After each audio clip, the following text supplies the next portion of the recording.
1. So we're going to work on a speed bag drill, and speed bag drill is going to be key, especially if you have weapons. If I have 2 knives in my hand, I'm stabbing and stabbing. Think of it like that Jig Chung Chui, you're doing a straight blast. By the second the right hand is releasing, the left hand's already there, right? As soon as the left hand's releasing, the right hand's always there. As soon as my knife strikes here, if they try to grab it or pull it away, no problem, they grab this hand, I'll give them that hand and I'll replace it with another knife. So the speed bag drill is really good for weapons training. Yes, a lot of boxers use it, and it's kind of like a warm-up. Think of it like a jumping jack, right? People say, oh, what's jumping, what's this speed bag have to do with boxing? Boxers box this way, they don't box that way, right, in the ring. Yeah, but they don't box this way either, but they do jumping jacks, right?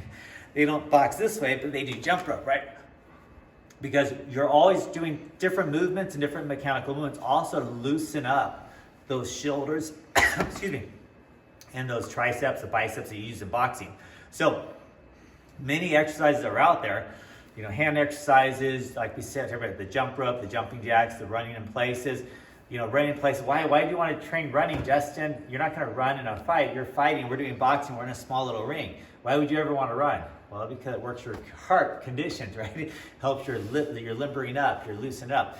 So when you look at exercise, don't always think that it has to be mechanically specific to what you're doing. It can be used as a coordination drill, a warm-up drill, a stretch drill, preparation drill. And sometimes we overtrain in one motion, so the other training apparatuses help the opposite muscle, so I'm not going to overstrength one side.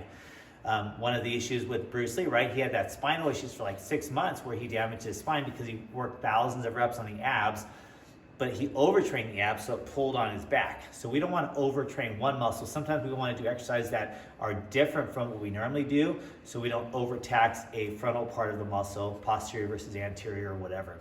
So this is kind of nice because you typically want to have it, if you're fighting a guy about the same height all the time, right? This is where I want it. I want the center of the apex of the speed bag to be right at the nose level.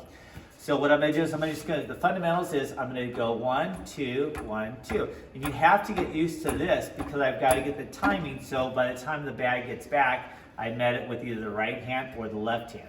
So if you can't get it slow, don't try going fast.